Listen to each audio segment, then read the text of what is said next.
আবু হুরায়রা রাদিয়াল্লাহু তাআলা আনহু, যাকে নবী সাল্লাল্লাহু আলাইহি ওয়াসাল্লাম গনিমতের মাল পাহারা দেওয়ার দায়িত্ব দিয়েছিলেন।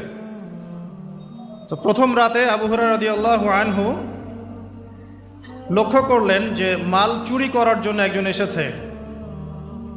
তিনি চোরকে ধরলেন। চোর খুব অনুনয় বিনয় করল যে আমার অবস্থা খুব খারাপ, খুব দরিদ্র, আমাকে ছেড়ে দাও। আবু হুরায়রা রাদিয়াল্লাহু আনহু তাকে ছেড়ে দিলেন। পরের রাতে সেই চোর আরও একবার আসলো, তিনি আবার তাকে ধরলেন, আবারও ছেড়ে দিলেন। তৃতীয় রাতে তিনি তাকে ধরলেন এবং বললেন, এবার তোমাকে আমি ছাড়ব না। তখন সেই ব্যক্তি, বিখ্যাত সাহাবী আবু হুরায়রা রাদিয়াল্লাহু আনহুকে বলছেন যে আমি তোমাকে বিশেষ একটা আমল শিখিয়ে দিব, যে আমলটা করলে পরে রাতের বেলা শয়তান তোমার নিকটবর্তী হবে না। তো আবু হুরায়রা রাদিয়াল্লাহু আনহু বলছেন, কি সেই আমল, শিখিয়ে দাও, যদি শিখিয়ে দাও তাহলে ছেড়ে দেব তোমাকে। তখন সেই ব্যক্তি বলছে যে রাতের বেলা কেউ যদি আয়াতুল কুরসি তেলাওয়াত করে ঘুমানোর সময়, সেই ব্যক্তির ধার কাছেও শয়তান আসবে না ইনশাআল্লাহ, এবং আল্লাহ পাকের পক্ষ থেকে একজন ফেরেশতা তাকে পাহারা দিবে ইনশাআল্লাহ। তো রাসূলুল্লাহ সাল্লাল্লাহু আলাইহি ওয়াসাল্লাম পরের দিন ফজরের নামাজে আবু হুরায়রা রাদিয়াল্লাহু আনহুকে দেখে মুচকি মুচকি হাসছেন যে তোমার রাতের সাথীর কি খবর। কারণ ওহীর মাধ্যমে নবী সাল্লাল্লাহু আলাইহি ওয়াসাল্লাম আগেই জেনেছেন কি হয়েছে গত রাতে। এটাই আল্লাহ পাকের ওয়াহী, যেটা কোনো বিজ্ঞান যুক্তি দর্শনের ব্যাখ্যায় আসবে না। আসবে না। তো আবু হুরায়রা রাদিয়াল্লাহু আনহু বলছেন যে আমি তো ইয়া রাসূলুল্লাহ তাকে ছেড়ে দিয়েছিলাম, পরে আবার এসেছে, আবার ধরেছি, আবার ছেড়ে দিয়েছি, আবার এসেছে। এবার ছাড়বো না পণ করেছিলাম, কিন্তু এবার সে আমাকে একটা আমল শিখিয়ে দিয়েছিল। তো এই আমল শেখানোর বদৌলতে আমি ওকে ছেড়ে দিয়েছি। কি আমল? রাতের বেলা আয়াতুল কুরসি তেলাওয়াত করলে শয়তান নিকটবর্তী হবে না, এবং রাতের বেলা একজন ফেরেশতা আল্লাহর পক্ষ থেকে ওই ব্যক্তিকে পাহারা দিবে ইনশাআল্লাহ। তো রাসূলুল্লাহ সাল্লাল্লাহু আলাইহি ওয়াসাল্লাম বলছেন এই কথা শুনে যে তোমার কাছে এসেছিল সে হচ্ছে ইবলিস, শয়তান।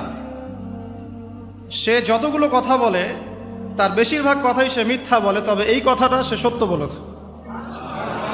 তার মানে আয়াতুল কুরসির ফজিলত কে জানিয়ে দিল? তাহলে জ্ঞান যদি সত্য হয়, জ্ঞানটা যদি সত্য হয়, মানে আল্লাহ এবং তার রাসূলের দলিল থাকে সেখানে, তো সেই সত্য জ্ঞানটা নেয়ার ব্যাপারে কোনো প্রতিবন্ধকতা থাকবে না। যে কোনো ব্যক্তি এমন কোনো কথা বলুক যেটা কোরআন এবং সুন্নাহর সাথে মিলে গেছে, এই কথা নিতে কি কোনো আপত্তি আছে? নাই। আর যে কোনো ব্যক্তি যত বড় আলেম হোক আর স্কলার হোক আর বুদ্ধিজীবী হোক না কেন, তার কথা যদি কোরআন সুন্নাহর সাথে না মেলে, সেই কথা কি আমরা গ্রহণ করব? এই সহজ কথাটা মেনে নিলে কিন্তু মুসলিমদের মাঝে কোনো ইখতিলাফ থাকে না। তারপরেও হয়তো কিছু মতপার্থক্য থাকবে, সেটা ইসলামের সৌন্দর্য। যেমন আপনি ফজরের আগে বেতরের নামাজ পড়ছেন, তাহাজ্জুদের নামাজ পড়ে বেতরের নামাজ পড়ছেন, তারপরে 2 রাকাত সুন্নত পড়ছেন, তারপরে ফরজ পড়ছেন, ঠিক আছে? এই আমলটা নবী সাল্লাল্লাহু আলাইহি ওয়াসাল্লাম কর্তৃক স্বীকৃত এবং সুন্নাহ। এখন কেউ যদি ঘুমানোর আগেই বেতের নামাজ পড়ে ফেলে, শেষ রাত্রে যদি নফল নামাজ পড়ার সুযোগ হয় পড়ে সুন্নত পড়ে ফজরের 2 রাকাত ফরজ পড়লো, তার আমল কি বাতিল? তো বেতরের নামাজ ঘুমানোর আগে পড়লেও চলে, শেষ রাত্রে পড়লেও চলে। তো ইসলামের এটা সৌন্দর্য। মনে করেন যে আপনি জোহরের আগে, ফরজ নামাজের আগে 4 রাকাত সুন্নত পড়েন না? আচ্ছা, এটা হাদিস থেকে প্রমাণিত তো? আচ্ছা, কেউ যদি 2 রাকাত সুন্নত পড়ে হবে না? এটার হাদিস নাই? আছে। তাহলে এটা সৌন্দর্য না? এটা সৌন্দর্য। কখন এটা আমল করলেন, কখন ওইটা আমল করলেন। আচ্ছা, এরকম বলতে গেলে রাত শেষ হয়ে যাবে আসলে। মানে অসংখ্য আমল আছে যেগুলো ইসলামের সৌন্দর্য। রাসূলুল্লাহ সাল্লাল্লাহু আলাইহি ওয়াসাল্লাম সাহাবায়ে কেরামের যুগে এভাবেই সাহাবীরা আমল করেছে। আর এখন কি হয়েছে, আমরা ওই যে হাতির 7 কানার হাতি দেখার গল্প আছে না, কেউ বলেছে হাতি হচ্ছে খাম্বার মতো, কেউ বলেছে কুলার মতো। আসলে পুরো হাতি সম্পর্কে এদের কারোই ধারণা ছিল না। আমাদের সমস্যা হচ্ছে আমরা ইসলামের অংশ বিশেষকে ফলো করি, এর বাইরে কিছু পেলে আমরা মনে করি সেটা আর ইসলামে নাই। তাই হয় না? আমি যতটুকু জানি বুঝি এতটুকু আমল করি, এর বাইরে যদি কোনো দলিল থাকেও সেটা মানার ব্যাপারে আমাদের আগ্রহ থাকে না। তখনই কিন্তু ইসলামকে নিয়ে আমরা এই যে দলীয়করণে চলে যাই, আর আস্তে আস্তে মুসলিম উম্মার ঐক্যটা নষ্ট হয়। ঐক্য নষ্ট হতে হতে আজকে কি অবস্থাটা তো দেখতেই পাচ্ছেন। তো আগে ওই জায়গাটা শেষ করি। নবী করিম সাল্লাল্লাহু আলাইহি ওয়াসাল্লাম রাতের বেলা এই আমলটা করতেন। কি করতেন? আয়াতুল কুরসি তেলাওয়াত করতেন। আরেকটা গুরুত্বপূর্ণ আমল, সেটা হচ্ছে সূরা বাকারার শেষের 3টা আয়াত তেলাওয়াত করতেন। কয়টা আয়াত? কোন কোন হাদিসে আছে 2টা আয়াত। এই যে 3টা আয়াত কোন হাদিসে, আবার কোন হাদিসে 2টা আয়াত। কেউ যদি 2টা পড়ে তার আমল কি বাতিল হবে? আর যদি কেউ 3টা পড়ে আরো ভালো, উত্তম। ঠিক আছে, তো শেষের 3টা আয়াত হচ্ছে লিল্লাহি মা ফিস সামাওয়াতি, এখান থেকে নিয়ে ফানসুরনা আলাল কওমিল কাফিরিন পর্যন্ত। নবী সাল্লাল্লাহু আলাইহি ওয়াসাল্লাম বলেছেন রাতের বেলা কেউ যদি এই আমলটুকু করে, শুধু এতটুকুই পড়ে, সূরা বাকারার শেষের 3টা আয়াত বা 2টো আয়াত, সারা রাতের জন্য যথেষ্ট হয়ে যাবে ইনশাআল্লাহ। মানে সারা রাত নফল পড়লে যে নেকি হইতো, আপনার এই আমলটা করলে সে নেকি হয়ে যাবে ইনশাআল্লাহ। এবং আরেকটা ব্যাখ্যা হচ্ছে সারা রাতের দৃশ্য অদৃশ্যের যে ক্ষতি আছে, দৃশ্য অদৃশ্যের অনেক ক্ষতি আছে, এগুলো এখনকার সায়েন্স বিশ্বাস করে না। আর সায়েন্স বিশ্বাস করে না বলে যে আমরা বিশ্বাস করবো না এমনটাও নয়। ঠিক আছে, নবী সাল্লাল্লাহু আলাইহি ওয়াসাল্লাম বলেছেন রাতের বেলা তোমরা বাচ্চাদেরকে সন্ধ্যাবেলা ছেড়ে দিও না। সন্ধ্যাবেলা বাচ্চাদেরকে ছেড়ে দিও না, আগে ভালো করে সন্ধ্যাটা হয়ে যাক, যদি ছাড়তে হয় তারপর ছেড়ো। তারপর রাতের রাত যখন গভীর হবে তখন তোমরা এলোপাথালি ঘোরাফেরা করো না, রাস্তাঘাটে বনে জঙ্গলে ঘোরাফেরা করো না। কারণ এই সময় এমন কিছু মাখলুককে আল্লাহ পাক ছেড়ে দেন যাদেরকে তোমরা দেখো না। এখন বিজ্ঞান যেটা প্রমাণ করতে পারে নাই, এটা কি বিজ্ঞানের ব্যর্থতা না ইসলামের ব্যর্থতা? যদি বৈজ্ঞানিকভাবে আপনি প্রমাণ করতে না পারেন তাহলে সেটার কোনো অস্তিত্ব নাই। এই কথাটাকে ডাহা মিথ্যা কথা। যদি মুমিন হতে চান তাহলে এই কথার উপরে এসে ইসলাম কবুল করতে হবে। যদি মুমিন মুসলিম হতে চান এই কনসেপ্টটার ঊর্ধ্বে এসে ইসলাম কবুল করতে হবে। আল্লাহ রব্বুল আলামিন এবং তার রাসূল যা বলেছেন সেটাই চূড়ান্ত সত্য, সেটা আমরা প্রমাণ করতে পারি বা না পারি, এটাকে অন্ধভাবেই বিশ্বাস করতে হবে। এটাই হচ্ছে একটা মৌলবাদী কনসেপ্ট। আর এভাবে ইসলামের মৌলিক বিষয়গুলোকে না মানলে কেউ মুসলিমই হবে না। কথা কি বুঝতে পারছেন? আচ্ছা, তিনি বলছেন রাতের বেলা এমন কিছু মাখলুক বের হয় যাদেরকে তোমরা দেখো না। দুষ্ট জিন বের হয়। কি বের হয়? জিন জাতি নাই পৃথিবীতে? আল্লাহ পাক সূরা জিন নামে একটা গোটা সূরা নাজিল করেছেন, করেন নাই? হাফেজ আছে না এখানে মানুষ? কুল উহিয়া ইলাইয়া আন্নাহু ইসতামা নাফারুম মিনাল জিন্নি ওয়া ক্বালু ইন্না সামি'না কুরআনান আজাবা। জিনদের একটা দল কোরআন শুনে বলেছিল যে আমরা অদ্ভুত আজব একটা কোরআন শুনেছি। তারপর তারা গিয়ে তাদের কওমের কাছে ইসলামের দাওয়াত দেয়, ওই কওম ইসলাম কবুল করে।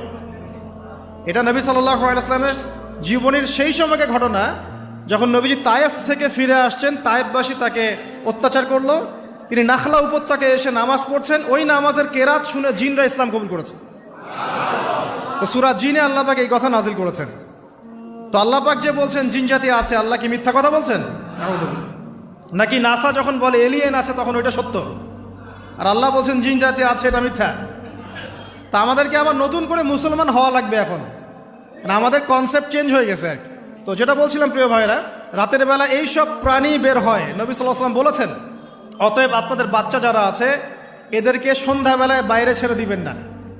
এখন কিন্তু প্রচুর ঘটনা ঘটছে, প্রচুর জিনঘটিত ঘটনা ঘটছে, রুকিয়া করাতে হচ্ছে, জাদুটোনা করা হচ্ছে, বানটোনা করা হচ্ছে না? আর অনেক সময় আমরা মনে করি, এখন সায়েন্সের যুগ তো, মানুষ মনে করে এগুলোর কোনো ভিত্তি নাই মনে হয়।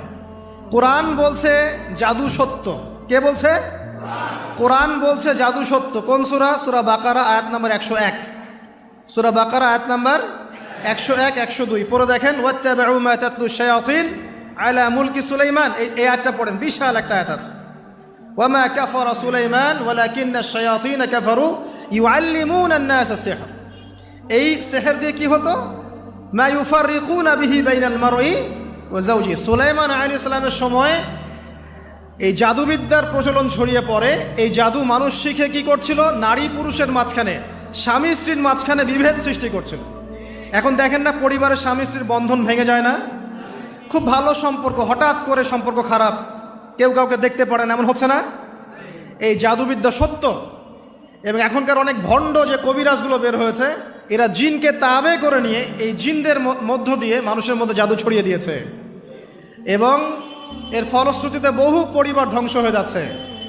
এই জাদুবিদ্যা সত্য। আরও একটা জিনিস সত্য, নবী সাল্লাল্লাহু আলাইহি ওয়াসাল্লাম বলেছেন, ইন্না আইনাল হক, চোখের নজর সত্য। নবী করিম সাল্লাল্লাহু আলাইহি ওয়াসাল্লাম বলেছেন চোখের বদনজর সত্য। এই যে আমরা বলি ফেসবুকে এত বেশি ছবি দিয়েন না ভাই, ছবি তুলেন না, ছবি তুলেন না, বারবার যে বলে নিষেধ করি, কারণ কি জানেন? একটাই কারণ, বিকজ চোখ লাগাটা সত্য। কারণ নবী করিম সাল্লাল্লাহু আলাইহি ওয়াসাল্লাম যা বলেছেন, সাদাকাল্লাহু ওয়া সাদাকা রাসূলুহুল কারীম, নবী যা বলেছেন, আল্লাহ যা বলেছেন, চিরায়ত সত্য, এর বাইরে কোনো সত্য আছে? আচ্ছা দেখেন, আমি বললাম যে জাদুবিদ্যা সত্য।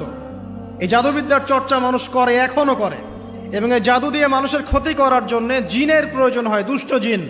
এই জিনগুলোকে মানুষ তাবে করে মানুষের ক্ষতি করার চেষ্টা করে। দেখবেন এখন গ্রামে গঞ্জে শহরে সব জায়গায় ছড়িয়ে পড়েছে না? দেখবেন, খুব সতর্ক থাকবেন। আমি পরে সলিউশন বলছি আপনাদেরকে। আরেকটা বলেছি, নবী সাল্লাল্লাহু আলাইহি ওয়াসাল্লাম বলেছেন চোখের বদনজর এমন সত্য যে একটা উটকে এই রান্নার ডেকচির মধ্যে ঢুকাই ফেলতে পারে। একজন সাহাবী গোসল করছিলেন, গোসল, এটা হাদিস সহিহ, এই আলেম ওলামা যারা আছেন তারা জানেন যে এই হাদিস সহিহ। একজন সাহাবী গোসল করছেন, তার গায়ের চামড়াটা খুব সুন্দর ছিল, একদম স্কিনটা অনেক সুন্দর থাকে না এমন কিছু মানুষ? আচ্ছা, এখন আরেকজন সাহাবী এই গোসল দেখছেন দূর থেকে, দেখে বলছেন যে কি চমৎকার তার শরীরের রংটা, যেন কুমারী নারীর মতো, অনেকটা এমন একটা কথা তিনি বলেছিলেন। সাথে সাথে এই সাহাবী অজ্ঞান হয়ে পড়ে গেছে। কোন সাহাবী?